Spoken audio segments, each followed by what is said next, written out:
ரொம்ப சந்தோஷமாக இருக்குது. பட்டி தொட்டிலாம் விசில் தான் இனிமேல் பறக்க போகுது. நாங்கள் எதிர்பார்த்தது ஒன்று தான், ஆனால் எங்களுக்கு நல்லா சாதகமாகவே வந்துருக்கு. இந்த டைம் வந்து 2026 அந்த விசில் சின்னம் வந்து கண்டிப்பாக சக்ஸஸ்ஃபுல்லாகும். அண்ணன் வந்து அரியணையில் உட்காருவார். நாங்கள் நம்புகிறோம். எதுக்குங்க கூட்டணி? நாங்கள் எதுக்கு கூட்டணிக்கு வரணும்? எங்கள் தளபதி எங்களுக்கு கூட்டணி, நாங்கள் அவருக்கு கூட்டணி. இதில் எங்களுக்கு எதுக்கு கூட்டணி? இந்த செயல்வர்கள் கூட்டத்தில் விஜய் எந்த பேசியது எந்த அளவுக்கு தாக்கத்தை ஏற்படுத்த தமிழகத்தில்? இனிமேல் ஒரு மாதத்துக்கு 2 மாதத்துக்கு அவர் ஸ்பீச்சு தான் இருக்கும். அவர் சும்மாவே சைலண்ட்டாக இருந்தாலே மாதம் தான். இன்றைக்கி எல்லாத்தையும் வெளியே சொல்லிட்டாப்புல. இன்னும் அனல் பறக்க போகுது. நீ அரசியல் களம் சூடு பிடிக்க போகுது. நல்ல ஓட்டு இந்த வாட்டி நடக்கிறதுக்கான வாய்ப்புகளுக்கான சதவீதம் ரொம்ப ரொம்ப கம்மி.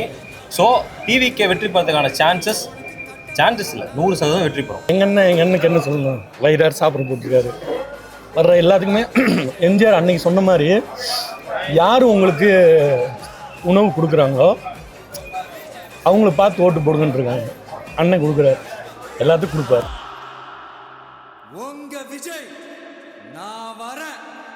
தாவேக்காவுக்கு விசில் சின்னம் கிடைச்சிருக்கு, எந்த அளவுக்கு மகிழ்ச்சி? விசில் சின்னம் கிடைச்சதை பொறுத்து எல்லாருமே இன்றைக்கி வந்து ரொம்ப மகிழ்ச்சியாக இருந்தோம். இன்றைக்கி இனிமேல் விசில் சத்தம் பட்டி தொட்டி எல்லாம் ஒழிக்க போகுதுன்றதும் இந்த சேனல் மூலிமா அதை தெரிவிச்சுக்கிறோம். தலைவர் அவர்கள் இன்றைக்கி விசில் சின்னத்தை அறிவித்தார். அரசியலில் இருக்க குப்பையை எடுக்க போகிற துப்புரவு தொழிலாளர்கிட்ட இருக்கிற அந்த விசில் சத்தமாகவும், நடத்துனர் அந்த பேருந்தில் உள்ள மக்களை வழி நடத்துகிற மாதிரி இந்த தமிழக மக்களை இனிமேல் வழி நடத்த போகக்கூடிய ஒரு விசில் சத்தமாகவும் இந்த விசில் வந்து தமிழகம் எங்கும் தமிழக மக்கள் சார்பாக ஒலிக்க போகுது. ரொம்ப சந்தோஷமாக இருக்குது. பட்டி தொட்டிலாம் விசில் தான் இனிமேல் பறக்க போகுது. நாங்கள் எதிர்பார்த்தது ஒன்று தான், ஆனால் எங்களுக்கு நல்லா சாதகமாகவே வந்துருக்கு. விசில் சின்னம் கிடச்சது எங்களுக்கு ரொம்ப சந்தோஷமாக இருக்குது. ஏன்னா விசில் சின்னம்ன்றது வந்து மிகப்பெரிய ஒரு இது. ஏன்னா அது வந்து எல்லாத்துக்குமே வந்து ஒரு நல்ல இசையை கொடுக்கக்கூடியது, ஒரு நல்ல ஒளி கொடுக்கக்கூடியது. அது கிடச்சது எங்களுக்கு மிக்க மகிழ்ச்சி. அளவு கடந்த இதை விட ஒரு சந்தோஷம் பெரிய எதுவுமே கிடையாது. எனக்கு வயசு இன்றைக்கி 40 ஆச்சு. இந்த வயசில் இன்றைக்கி ஒரு சந்தோஷமான நாள் தான் எங்கள் தலைவர் சின்ன அறிவிச்சாங்க.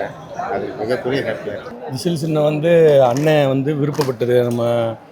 நான் வந்து விருதுநகர் கிழக்கு மாவட்டம், எங்களுடைய மாவட்ட கலை செயலாளர் பேர் வந்து செல்வம். நான் வந்து வடக்கு இணைச் செயலாளராக இருக்கேன். என் பேர் மூர்த்தி. விசில் சின்னம் வந்து எப்படி இருக்குன்னு நீங்கள் கேட்டிருக்கீங்க. விசில் சின்னம் வந்து பார்த்திங்கன்னா அண்ணன் விருப்பப்பட்ட ஒரு சின்னம் தான். அது எங்களுக்கு கிடைச்சல ரொம்ப ரொம்ப மக்கள் கொண்டாடும் சின்னம். அது வந்து மக்கள் ஒரு சந்தோஷத்தை, ஒரு மகிழ்ச்சியை வெளிப்படுத்தக்கூடிய ஒரு சத்தம் கேட்டிங்கன்னா அது விசில் தான். அந்த விசில் எங்களுக்கு கிடைச்சதில் ரொம்ப பெருமையாக இருக்குது. இந்த டைம் வந்து 2026 அந்த விசில் சின்னம் வந்து கண்டிப்பாக சக்ஸஸ்ஃபுல்லாகவும் அண்ணன் வந்து அரியணையில் உட்காருவார். நாங்கள் நம்புகிறோம். எங்களுக்கு அறிவிச்ச சின்னமே எங்களுக்கு கிடைச்சது ரொம்ப மற்றற்ற மகிழ்ச்சி. இதோட எல்லாராலும் மக்கள் கையில் ஈஸியாக சேரக்கூடிய சின்னம், எல்லாரும் ஈஸியாக புரிஞ்சுக்கிற சின்னம். இதில் என்ன ஒரு குளறுபடி மட்டும் தேர்தல் நேரத்தில் மட்டும் அவங்க விசில் சின்னத்தை விட்டு மாற்றாமல் வேறு ஏதாச்சும் மாற்றி அமைக்காமல் கொடுக்காமல் இருந்தால் சரி. ஆனால் தாவேக்கா விசில் சின்னம் கிடைச்சது எங்களுக்கு ரொம்ப சந்தோஷமாக இருக்குது. ஏன்னா இந்த சின்னத்தை எங்களால் ஈஸியாக ரீச் பண்ண முடியுது, மக்கள்கிட்ட கொண்டு போய் சேர்க்க முடியுது. ஸோ இந்த சின்னம் எங்கள் தளபதி எதிர்பார்த்த மாதிரியே எங்களுக்கு ஒரு மிகப்பெரிய வரப்பிரசாதம். எங்களுக்கு ரொம்ப மகிழ்ச்சிங்க. ஏன்னா இது நாங்கள் எதிர்பார்த்தோம். முதல்ல ஆட்டோ சின்னம் எதிர்பார்த்தோம், அது கிடைக்கல. அது வேறு எங்கேயோ ஒரு கட்சிக்கு இருக்குன்னாங்க. அதனால் வந்து விசில் சின்னம் கிடையாது ரொம்ப சந்தோஷம். நாங்கள் திருச்சி புறநகர் தெற்கு மாவட்டத்திலேருந்து மாவட்ட செயலாளர் அருள் அவங்க சார்பாக வந்திருக்கோம். என் பேர் அரியமங்கலம் பகுதி செயலாளர் நாகேந்திரன். விசில் சின்னம் கிடைச்சது வந்து எங்களுக்கு மாபெரும் வெற்றி தான். இதுவே தலைவர் என்ன சொல்லியிருக்காரு, எல்லாம் ஒற்றுமையாக இருந்து நம்ம ஜெயிக்கணும்னு இருக்காரு. கூட்டணியை வந்து நம்ம எதிர்பார்க்கக்கூடாது. நம்ம இன்ன வரைக்கும் கூட்டணியை எதிர்பார்க்கல. நம்மளோட சக்தியை வச்சு நம்ம தான் நிரூபிக்கணும். மக்களோட சக்தி தான் நம்மளோட சக்தி. மக்கள் எதிர்பார்ப்பு நம்ம வெற்றி பெற செய்யும். தாவேக்காவுக்கு விசில் சின்னங்களுக்கு மிகப்பெரிய சந்தோஷமாக இருக்குது. ஏன்னா இது சின்னவங்கலேருந்து பெரியவங்களுக்கு ஈஸியாக ரீச் ஆகக்கூடிய ஒரு சின்னம். குட்டி குழந்தைங்கலேருந்து 60 வயசு 60-70 வயசு கூட ஈஸியாக ஆல்ரெடி ரீச் ஆகிடுச்சு. சின்ன அறிவித்த ஒரு 2 நிமிடத்திற்குள்ளேயே தமிழ்நாடு ஃபுல்லாக கொண்டாடினோம். அதை நாங்கள் ஒரு மிகப்பெரிய கொண்டாட்டம். ஆக்சுவலாக நாங்கள் திருநெல்வேலி பகுதியிலேருந்து வரோம். அன்றைக்கி நைட்டு நாங்கள் எல்லா ஸ்வீட்டு கொடுத்து பட்டாசு வச்சு எல்லாருக்கும் பிகிலி எல்லா கையிலையும் கொடுத்து விசில் போகிறவங்க வரவங்க கூட அங்கேருந்து கூப்பிட்டு விசில் வாங்கி அவங்களே அடித்து அந்தளவுக்கு ரொம்ப எக்ஸ்பெக்டேஷனாக இருக்காங்க. நம்ம 2026 விசில் சின்னத்தில் ஓட்டு போடுறதுக்கு மக்கள் மிகப்பெரிய ஆர்வமாக இருக்கிறாங்க. இந்த செயல்வர்கள் கூட்டத்தில் விஜய் எந்த பேசியது எந்த அளவுக்கு தாக்கத்தை ஏற்படுத்த தமிழகத்தில்? இனிமேல் ஒரு மாதத்துக்கு 2 மாதத்துக்கு அவர் ஸ்பீச்சு தான் இருக்கும். அவர் சும்மாவே சைலண்ட்டாக இருந்தாலே மாதம் தான். இன்றைக்கி எல்லாத்தையும் வெளியே சொல்லிட்டாப்புல. இன்னும் அனல் பறக்க போகுது. நீ அரசியல் களம் சூடு பிடிக்க போகுது. கண்டிப்பாக ஒரு மாற்றம் வரும். ஏன்னா எங்களுக்கெல்லாம் ஒரு புத்துணர்ச்சி கொடுத்துருக்காரு. ஒன்றிய செயலாளர்கள், நகர செயலாளர்கள், பேரூர் செயலாளர்கள், கிளை எல்லாத்துக்கும் புத்துணர்ச்சியை கொடுத்துருக்காரு. அதனால் இந்த ஒரு சொல்ல வச்சே 2 மாதத்துக்கு எங்களுக்கு ஒரு எனர்ஜி மாதிரி. அதனால் சிறப்பாக நாங்கள் செய்வோம். எங்கள் களப்பணியை நாங்கள் சிறப்பாக செய்வோம். எங்களுக்கு முழு சப்போர்ட்டு எங்கள் தளபதிகள் கொடுக்குறோம். யாருக்காகவும் அஞ்சு நின்று இன்னும் செய்கிறதுக்கு எங்களுக்கு வேலை கிடையாது. எங்களுக்கான உரிமையை எங்கள் தளபதிகளை கொடுத்துட்டாரு. இன்னையிலேருந்து இந்த நொடியிலேருந்து எங்களுக்கு கொடுத்துட்டாரு. அதனால் எங்களோட களப்பணி சிறப்பாக இருக்கும். எந்த ஒரு வேட்பாளரை அனுப்புனாலும் அந்த வேட்பாளருக்கு உறுதுணையாக நின்று நாங்கள் அவர் ஜெயிக்க வைக்க வேண்டியதே எங்களோட வேலை. தளபதி பேசுனது எங்களுக்கு ரொம்ப உற்சாகமாக இருக்குது. இன்னும் வந்து தமிழ்நாடு ஃபுல்லாக எல்லா மக்களுக்கு இன்னும் நல்ல தாக்கத்தை ஏற்படுத்தும். ஏன்னா அவர் எப்போ என்ன பேச போகிறாரு, என்ன வந்து அடுத்து வந்து நமக்கு வந்து என்ன சொல்ல போகிறாருன்னு சொல்லி நாங்கள் எதிர்பார்த்து தான் அவர் பேசுனது எங்களுக்கு ரொம்ப சந்தோஷமாக இருக்குது. ரொம்ப மகிழ்ச்சி. தமிழகத்தில் தாக்கப்படுத்துறதை விட இங்கே வந்திருக்க அனைத்து செயல் வீரர்கள் இருக்காங்களே, எங்களுடைய அண்ணனுடைய கமாண்டர்ஸ், அந்த கமாண்டர்ஸ் வந்து கண்டிப்பாக செயல் களத்தில் இறங்கி மக்களுக்கு நலன் என்ன பண்ணணுங்கிறத அண்ணன் தெளிவாக சொல்லிட்டாரு. மக்களாக வந்து எங்ககிட்ட ஒரு உறுதிமொழி வாங்கியிருக்காரு. அந்த உறுதிமொழியை நாங்கள் கண்டிப்பாக அண்ணனுக்காக காப்பாற்றி கொடுப்போம். விஜயனுக்காக எவ்வளோ ஊக்கத்தை என்னத்தை சொல்கிறது, மக்கள் அவ்வளோ ஆனந்தத்தில் இருக்காங்க. நாங்கள்லாம் இன்னும் பூஸ்டன்ஸ் இன்னும் எங்களை விட்டு போகலை. அவ்வளோ ஆர்ப்பரிப்பு ஒன்றிய செயலாளர்களுக்கு எங்களுக்கு கிடைச்ச அங்கீகாரம் நாங்கள் கிடைச்சது ரொம்ப பெருமையாக மகிழ்ச்சி அடையும். கூட்டணி குறித்த அப்டேட் என்ன? ஆனால் கூட்டணியை பற்றி நாங்கள் பெருசாக கண்டுக்கல. கூட்டணி வந்து நீங்கள் என்ன சொல்கிறது, ஜெயலலிதா அம்மா சொன்ன மாதிரி நாங்கள் மக்களோட எங்களுடைய கூட்டணி வச்சுருக்கோம். ஒவ்வொரு வீட்லேயும் எங்கள் தாவேகா நிர்வாகிகள் இருக்காங்க. ஒவ்வொரு வீட்டுக்கும் நாங்கள் சென்றுட்டு இருக்கனால நிச்சயமாக எங்களுக்கு கூட்டணி ஒரு பொருட்டு இல்லை. எந்த கூட்டணி வந்தாலும் தளபதி சொல்கிற வழியில் நாங்கள் நிச்சயமாக வேலை செய்வோம், படி செய்வோம். கூட்டணி பொறுத்த வரைக்கும் எங்கள் கூட யார் வருவாங்கங்கிறது எங்களுக்கு பெரிய விஷயமெல்லாம் இல்லைங்க.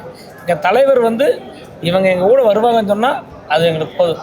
இல்லைன்னா நாங்கள் பெருசாக கணிக்கிறது இல்லைங்க. எங்களுக்கு மக்களோட தான் கூட்டணி, வேறு யாரு கூட கூட்டணி இல்லை. மக்கள் தான் எங்களுக்கு ஆல்ரெடி கூட்டணியில் தானே தனியாக என்ன ஜெயிக்க முடியும்? ஆமாம், நம்ம ஆல்ரெடி மக்கள் கூட்டணியில் தானே இருக்கோம். நம்ம மக்கள் நம்பி தான் இருக்கிறோம். தளபதியே மக்கள் நம்பி தான் வந்தார் நல்ல செய்யணுன்ட்டு.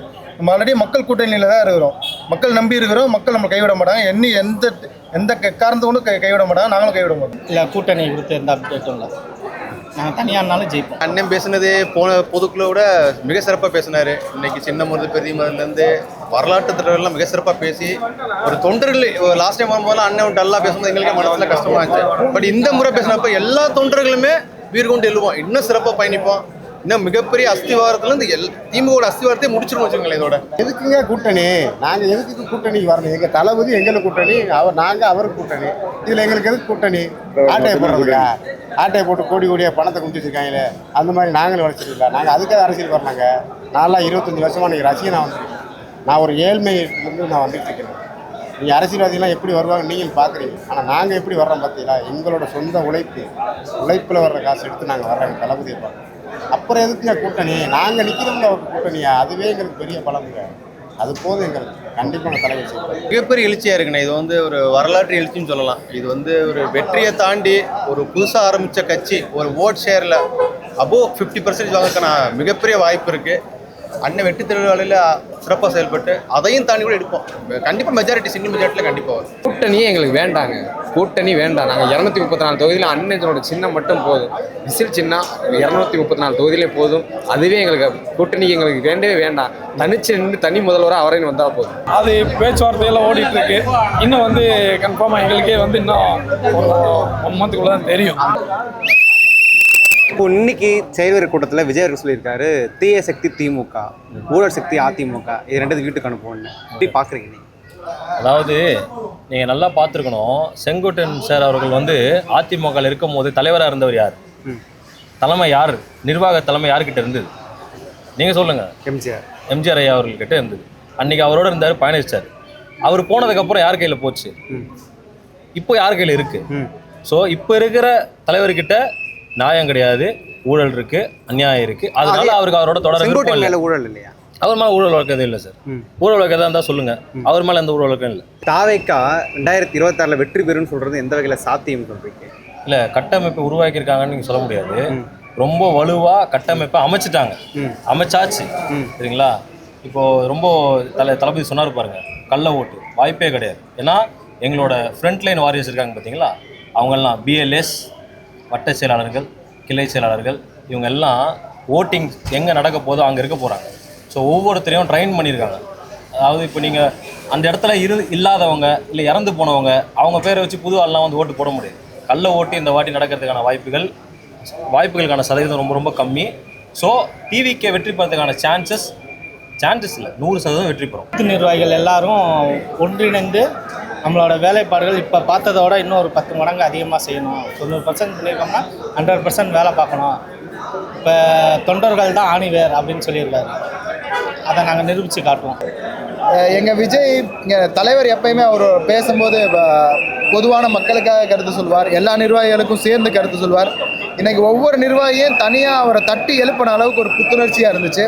கரூர் சம்பவங்கள், அப்புறம் இந்த சிபிஐ விசாரணை, இது போன்ற நெருக்கடிக்கு இடையிலே எங்கள் தளபதியினால் மட்டும்தான் இந்த மாதிரிலாம் பேச முடியும் அப்படின்னு நாங்கள் நம்புகிறோம். மிக சிறப்பான ஒரு ஸ்பீச் எங்களுக்கு மெய்சிலிப்பை எடுத்துருச்சு. அவர் சொன்னது என்னென்னா, எல்லோரும் ஒற்றுமையாக செயல்படுங்க, செயல்களில் ஒற்றுமையாக இருங்க. எல்லோரும் ஒற்றுமையாக இருந்தீங்கன்னா நம்மளை யாரும் அசைக்க முடியாது.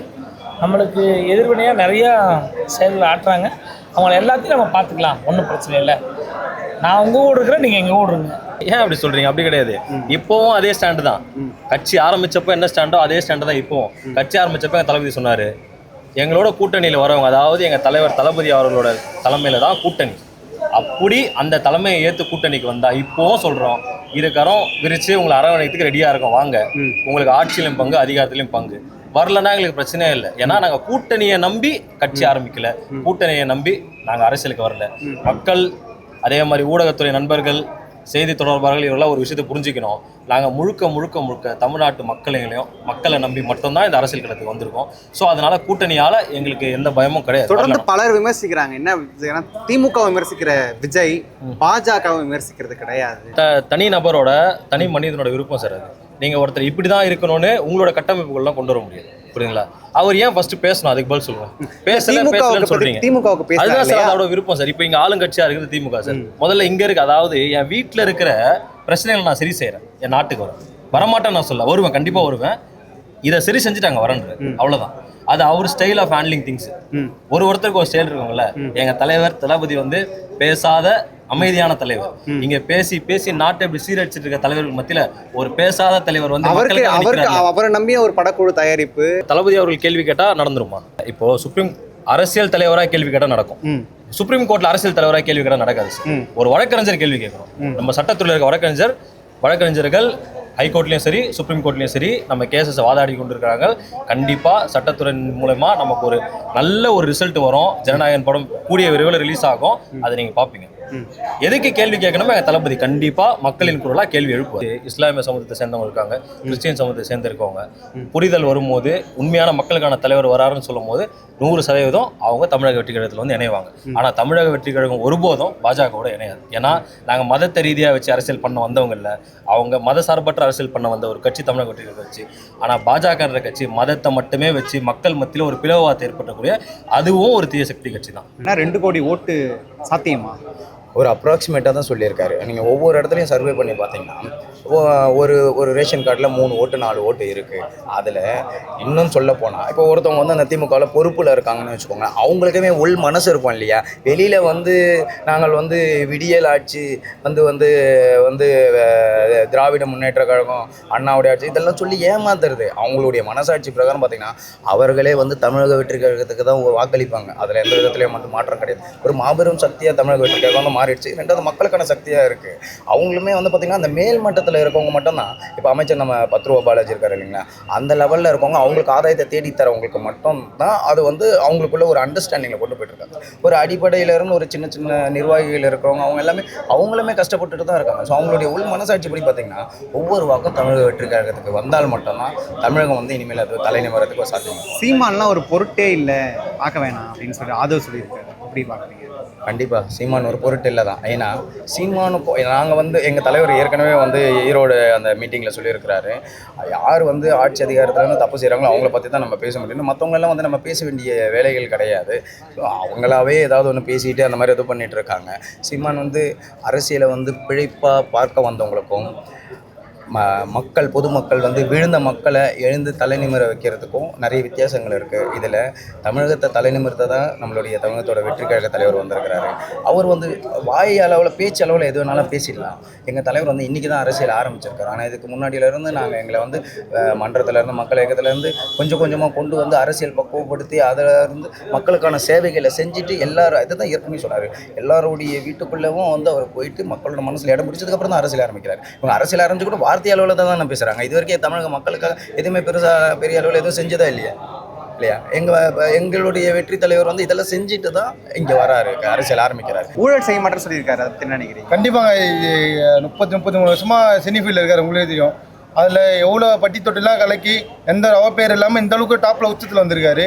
அதே பேர் இதே துறையில் வந்து சாதிக்கணுன்ட்டு தான் வந்திருக்காரு. அவர் சம்பாதிக்க நினச்சி வந்திருந்தா நம்ம படத்தில் சம்பாதிச்சுட்டு போயிருக்கலாம். பியூராக மக்களுக்கு நல்லது செய்யணுக்கோசமே இதுக்காக வந்திருக்காரு. ரேஷன் கார்டு ஒரு ஓட்டு சொல்கிறாரு. அப்போ 2 கோடி ஓட்டு தமிழ்நாட்டில் இருக்குது. இதெல்லாம் சாத்தியமா? 2 கோடி ஓட்டு அவர் கம்மா சொல்லியிருக்காரு. ஒரு வீட்டுக்கு 2-3 ஓட்டு கம்பல்சரி நம்ம தாவேக்காக தான் வரும். டிஎம்கேல இருக்கிற அந்த ஒரு ஆளை தவிர மற்ற இருக்கிற எல்லா ஃபேமிலி ஓட்டு ஃபுல்லாக நம்மளுக்கு தான். சீமானெல்லாம் ஒரு பொருட்டாக மதிக்க வேணாம் அப்படின்னு சொல்லிட்டு அது சொல்லியிருக்காரு இல்லையா? எப்படி? கண்டிப்பாங்க. அது நம்ம எதுங்க சத்தம் பாட்டுன்னு அதை பாட்டுன்னு கத்திட்டு போயிட்டு இருப்பாங்க. நம்ம எதுக்கு மைண்டில் வச்சுக்கணும். நம்ம வேலையை பார்த்துட்டு போயிட்டே இருக்கோம். கூட்டணிக்கு எந்த கட்சிகள்லாம் வர வாய்ப்பு இருக்குது? கூட்டணிக்கு எனக்கு எந்த நாலேஜும் இல்லை. வந்தால் தளபதி என்ன சொல்கிறாரோ, தலைவர் என்ன முடிவு எடுக்கிறாரோ அவர் அதுக்கு அதை அவர் என்ன சொல்கிறாரோ அதை வழிபடுத்தி நாங்கள் எல்லாம் பின்பற்றி. இந்த மீட்டிங் என்ன சொல்லியிருக்காரு தளபதி? எல்லாம் ஒற்றியமாக வந்து 2026 கண்டிப்பாக ஜெயிச்சு தளபதி சமாளத்தை உட்காருவது தான் எங்களோட முடிவு. எங்களோட முடிவு அவர் சொன்னது அறிவுரை எப்படி ஒற்றுமையாக வேலை செய்ய சொல்லியிருக்காரு. எந்த ஒரு கருத்து வேறுபாடு இல்லாமல் தமிழக மக்களுக்காக ஒரு ஒற்றுமையாக வேலை செஞ்சு சிஎம் சீட்டில் ஒரு உட்கார வச்சா நல்லது நடக்கும். என்ன சொல்ல விரும்புறீங்க அதை தளபதிக்கு இந்த டைமில்? எங்கள் அண்ணனுக்கு என்ன சொல்லணும், வயிறார் சாப்பிட போட்டிருக்காரு. வர்ற எல்லாத்துக்குமே எம்ஜிஆர் அன்னைக்கு சொன்ன மாதிரி யார் உங்களுக்கு உணவு கொடுக்குறாங்களோ அவங்கள பார்த்து ஓட்டு போடுங்கன்னு இருக்காங்க. அண்ணன் கொடுக்குறாரு, எல்லாத்துக்கும் கொடுப்பார். தளபதி யாரையுமே நம்பாதீங்க, யாரோடையும் கூட்டணி வேண்டாம். நமக்கு ஒன்று நீங்கள் மட்டும் தனிச்சு நில்லுங்க. எங்களுக்காக முதல்வர் சட்டமன்ற தொகுதியில் ஒவ்வொரு ஏரியாவில் நான் போய் செயல்படுறதுக்கு நான் ரெடி. அதே மாதிரி என்னுடைய மாதிரி எல்லா ஒன்றிய செயலாளரும் அனைவரும் இணைந்து செயல்படுவாங்க. கான்ஃபிடென்ட்டாக இருக்கு. தலைவரே, நம்பிக்கையாக இருங்க. நிச்சயமாக 2026 உங்களுக்காக உழைக்க 3 லட்சம் நிர்வாகிகளும் கோடான கோடி தமிழக மக்கள் இருக்காங்க. 2026 உங்கள் ஆட்சி கட்டளையில் அமர்த்தாமல் யாரும் இங்கே ஓய போகிறதில்ல. உங்களுக்காக ஒவ்வொரு வீட்டிலேருந்து ஒவ்வொரு உயிர் துடிச்சிட்டு இருக்கு. நம்பிக்கையாக இருங்க. நிச்சயமாக நம்ம 2026 ஆட்சியை பிடிப்போம்.